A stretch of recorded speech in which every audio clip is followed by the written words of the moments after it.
Let's begin with the first and most dangerous lie men are told about women, that being kind, loyal, respectful, and emotionally available is all it takes to win her love and keep it.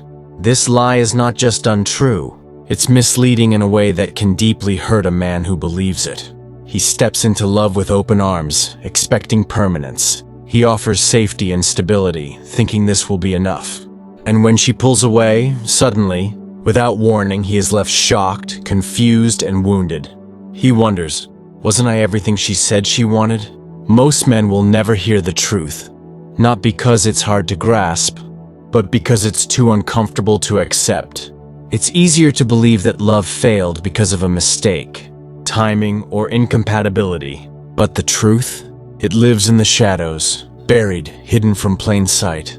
A truth Freud discovered, but that society wasn't ready to accept. A woman does not always know what she wants because her desires often come from the unconscious mind, a place even she cannot see clearly. Freud shattered the illusion that human behavior is always logical, conscious, and explainable. He taught us that beneath the surface of what we think we want lies a deeper layer of truth, a storm of desires, fears, wounds, and instincts formed by our earliest experiences. And this unconscious mind doesn't communicate with words. It speaks through patterns, through feelings, through behaviors that often make no sense on the surface.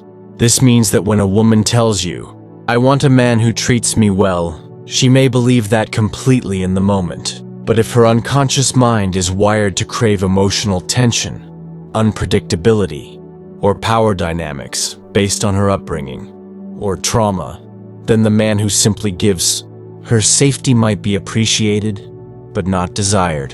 You may have experienced this firsthand. One week, she's fully in love. Her eyes sparkle when she sees you. She texts you first. She tells you she's never felt so seen. And then, without any clear reason, her energy changes. She becomes distant, less affectionate, less present. You start asking yourself, what did I do wrong? But that's the wrong question. Because in that moment, it's not about what you did. It's about what was triggered in her. Most men focus on the surface, her words, her smiles, her compliments. But women, just like men, are not ruled entirely by their conscious minds. Her love doesn't follow a straight line. It flows through the terrain of her past. It bends around the unspoken rules of her emotional memory. You can't understand her fully by listening to what she says in calm moments. You must learn to observe how she behaves under pressure, how she reacts to emotional intensity, how she changes when her feelings are threatened. Freud knew this. He said that we are not always in control of our desires, because our desires are shaped by unconscious needs. This explains why a woman can feel deeply in love one moment and then suddenly seem like she's pulling away. It's not always manipulation. It's not a game. It's a reaction coming from a part of her that she herself doesn't always understand. So what do you do with this knowledge? You stop trying to fix her feelings. You stop reacting to every change in her mood. You stop being the man who takes her every word as gospel and begins chasing her affection like it's a prize to win. Instead, you become something else.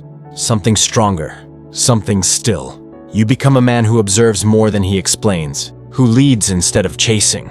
A man who recognizes the unconscious signals and knows how to respond, not with desperation, but with presence. Let's go deeper. When a woman pulls away for no clear reason, when she starts an argument over something that seems insignificant, when she gives mixed signals, the average man scrambles. He sends long messages. He asks if she's okay. He tries to make things right. But in doing so, he fails her test, a test she may not even realize she's giving. The unconscious test is simple. Can I shake this man emotionally? Can I move him with my mood swings? Can I make him chase me? If you fail this test by reacting emotionally, by explaining yourself, by seeking reassurance, you show her something she didn't want to see, that you can be controlled by her emotional state. And that, brother, kills attraction faster than anything. A woman doesn't always know she's testing you. It's not a conscious strategy, but her unconscious mind is always searching for something. A man who is stable under pressure. A man who can stay centered when she is in emotional chaos. A man who won't fold just because she did.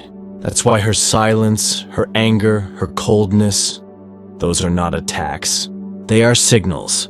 And if you interpret them through the wrong lens, you'll misread the entire relationship. Let's take an example. She starts a fight over something small. Maybe you said something harmless, but she turns it into a big deal. You try to explain yourself, thinking it will calm her down. But the more you explain, the more distant she becomes. Why? Because she wasn't looking for an explanation. She was looking for a container, a presence, someone to hold space for her emotions without collapsing. And that's where emotional strength comes in. Emotional strength is not about being cold, harsh, or silent to punish her. It's about being grounded. It's the ability to remain calm while she's in a storm, to lead the emotional tone of the relationship without forcing anything. You don't try to fix her mood. You simply remain present, composed, and clear in your energy. When you do this, something changes in her. She starts to feel safe. Not because you did everything right, but because you didn't lose yourself in her emotions. And that kind of safety triggers a deeper kind of trust, the kind that creates real connection. So stop asking, what do I say to win her back? Or how do I get her to open up again? The real question is, how can I become the man who doesn't break when her moods change? That's the man she respects. That's the man who leads. Now that you understand the unconscious drives shaping her feelings, it's time to go deeper into the dynamic that most men miss entirely: emotional gravity. This is the force that pulls her toward a man, not because of what he says or does, but because of how he makes her feel at the unconscious level. Here's the brutal truth. What she consciously asks for and what her unconscious actually craves are often two different things. She'll say she wants peace, loyalty, kindness, and maybe she does. But when she's faced with those qualities, especially when they're given freely, without any tension, mystery, or challenge, her interest begins to fade. Not because she's ungrateful or manipulative, but because her deeper mind doesn't feel engaged. What really activates her emotions is intensity, something unpredictable, a feeling of being drawn into something greater than herself. It's not always logical, and it's not always healthy, but it's real. It's powerful, and it's often the difference between the man she appreciates and the man she obsesses over. Ask yourself this: who does she talk about the most? Who does she chase when she's confused? Who can ignore her texts and suddenly gain her attention? It's rarely the man who's always available, always giving, always explaining himself. It's usually the man who makes her feel something she can't fully control. The man whose energy isn't needy. The man who is still, focused, and indifferent to drama. Why? Because emotional intensity creates emotional memory. And women, far more than men, are emotionally driven creatures. They don't remember logic. They remember how they felt in your presence. So if she feels emotional tension around you, mystery, attraction, uncertainty, curiosity, those feelings brand themselves into her unconscious mind. They become an emotional anchor she keeps returning to, even if she can't explain why. But most men ruin this. How? By being too available, by texting back too fast, by explaining themselves too much, by collapsing under pressure. They think that giving her everything she asks for will deepen the bond. But in truth, it often suffocates the attraction. It makes her feel like she's already figured you out. And when there's nothing left to figure out, her emotions flatten, her interest fades. Not out of cruelty, but because her unconscious no longer feels the thrill of the chase. Let's be clear, you don't need to become cold or manipulative to create this emotional gravity. That's not strength, it's insecurity in disguise. True masculine power is not about playing games. It's about presence, discipline, energy, boundaries, emotional control. The man who doesn't fold under pressure becomes magnetic, not because he's doing something flashy, but because he's not reacting like everyone else. This is why Freud warned, don't listen too closely to what she says. Watch what she's drawn to. That's where the real truth is. Her patterns, her emotional shifts, her silence, her energy when she's not trying to impress you. That's where her unconscious mind speaks. Here's a scenario that plays out every day. For men around the world, you meet a woman. She tells you she wants a stable, loyal, emotionally available man. You listen, you give her everything she asked for, and in return, she pulls away. She stops texting. She starts acting cold. You think, what the hell happened? I did everything right, but you didn't trigger what her unconscious truly wanted. You gave her peace, but her deeper mind craved a storm. Not chaos in the destructive sense, but emotional aliveness. She wanted to be pulled into something stronger than her, something she can't fully control. That's why the men who stay calm when she's emotional, who don't rush to fix her, who don't chase her moods, those men become unforgettable. They are the storm's center, the still point in her emotional hurricane. That calmness is what she's truly testing for. And that brings us to something most men have never been taught. Emotional tests are not conscious strategies. They are unconscious survival mechanisms. She doesn't sit there thinking, I'm going to test him today to see if he's strong enough. But her emotional body is wired to search for a man who won't break when she does. Because when a woman falls apart, emotionally, spiritually, hormonally, she doesn't want to carry both her chaos and yours. She wants to feel your ground beneath her feet. She wants to know, can this man stay steady even when I'm at my worst? That's the real test. So when she picks a fight over nothing, when she grows distant, when she starts behaving in ways that seem cold or irrational, don't panic. Don't chase. Don't react. Watch, observe, lead. Because if you try to fix her storm, you've already lost. But if you stand still in the middle of it, if you let her blow and rage and cry and twist without moving from your center, she will begin to feel something she can't explain. Respect.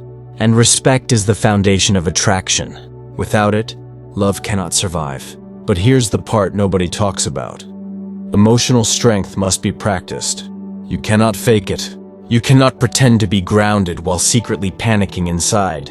You must build it over time, by facing discomfort, by choosing stillness over reaction, by becoming deeply attuned to your own emotional landscape. That means no more chasing her approval. No more trying to explain your worth. No more hoping she validates your emotions. Instead, you start to validate your own. You trust your energy. You lead with calmness. You learn to be silent in moments where others would speak. And you let your energy do what words cannot. Because the truth is, you are most attractive not when you are loud, expressive, or emotionally available, but when you are centered, focused, clear. That's what her unconscious respects. Not charm, not compliments, not gifts, but presence, stillness, power. And the deeper truth? She doesn't actually want to lead.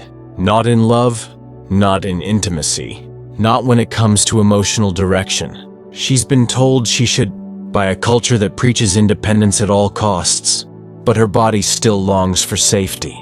And safety doesn't come from control. It comes from trust. And trust comes from a man who doesn't lose himself inside her storms. Now that you understand the unconscious forces driving female desire, the tests that aren't truly tests, and the emotional gravity of presence, you are ready for the final piece. This isn't just about women. This is about you. Your center, your strength, your ability to lead from within, without needing validation, permission, or control. Most men get stuck in a painful loop with women not because they're weak, but because they've never been shown how to lead emotionally. Society taught them to please, to seek peace, to be agreeable. But what it failed to teach them was how to stand still in the middle of emotional chaos and remain calm, focused, and unshakable. Not passive, not aggressive, but grounded, because a grounded man is not reactive. He doesn't chase after every emotional shift. He doesn't need to explain his worth, his value, or his role. He knows who he is, and that's exactly what makes him magnetic. You must understand this. A woman's unconscious doesn't want to control you, it wants to feel that it can't. That's the paradox. The moment she realizes you cannot be emotionally dominated, something inside her relaxes. She lets go. She stops trying to test or lead. Why? Because she's finally found something she didn't even know she was looking for, a man who doesn't break. That is what allows her to trust. That is when surrender becomes possible. And surrender doesn't mean submission in a weak sense. It's not about dominance or hierarchy. It's about polarity. Feminine energy wants to flow, express, expand emotionally. But it can only do that when there's something solid to flow against. Without structure, emotion collapses into chaos. Without direction, her emotional waves crash endlessly against the shore, hoping someone can meet them without drowning in them. That someone is you.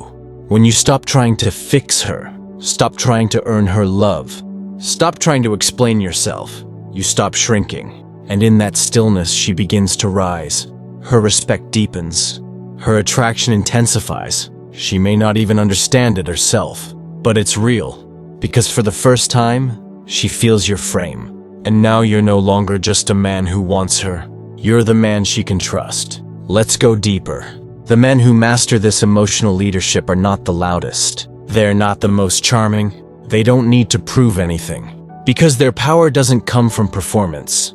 It comes from presence. Presence is not just about being physically there. It's about being energetically rooted.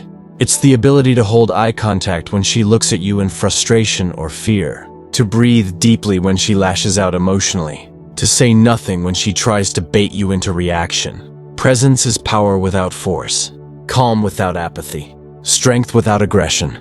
This is why a woman may push you emotionally, not because she hates you, not because she wants to hurt you, but because her unconscious is asking one question. Can I trust you to remain strong when I feel weak? And when you fail that test, not with your words, but with your reactions, you teach her something fatal, that she cannot trust you with her storm. So she pulls away. Emotionally first, then physically, then sexually, until she feels nothing at all. Not because she stopped caring, but because you stopped leading. Now let's talk about something even deeper, respect. You've probably been told that love is enough. But any man who's loved and lost knows that's not true. Women don't leave because love disappears. They leave because respect disappears. And respect has one source: your ability to lead your own emotional state. A woman cannot respect a man who begs for her attention, who collapses into explanation, who lets her moods determine his actions. Not because she's ungrateful, but because on a deep level, she fears becoming the leader. And when she senses that she's in control of your emotions, she no longer feels safe. Her unconscious whispers, "If I can move him, who will hold me when I can't hold myself?" You must become the man who doesn't move until it's time to move. Not out of stubbornness, but out of awareness. When you respond instead of reacting, you show her something rare.